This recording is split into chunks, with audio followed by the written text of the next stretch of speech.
wasiirka cadaaladda dalka Zambia iyo wafdi ballaaran uu hogaaminayo ayaa markii ugu horeysay socdaal shaqo ku yimi magaalada Hargeysa ee caasimadda Somaliland.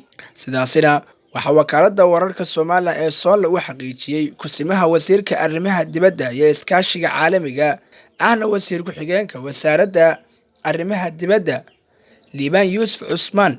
kusimaha wasiirka arrimaha dibadda Yuusuf Cismaan iyo saraakiil kale oo ka tirsan wasaaradda arrimaha dibadda ayaa si diiran ugu soo dhaweeyay wafdiga uu hogaaminayo wasiirka wasaaradda cadaaladda dalka Zambia.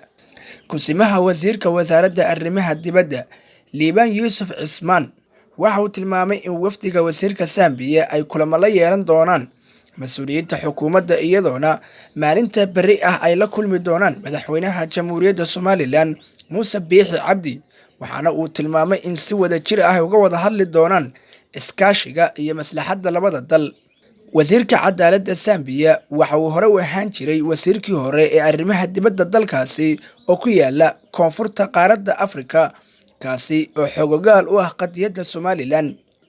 xukuumadda uu hogaamiyo madaxweyne Biixi ayaa dadaal weyn gelisay in qadiyadda jamhuuriyadda Somaliland ay ka dhaadhiciso dalalka midowga Afrika oo xilligan ay korodhay dalalka daneynaya in ay wax la qabsadaan Somaliland. Cabdiraxmaan Erdogan, Telefishinka Nabad, Hargeysa.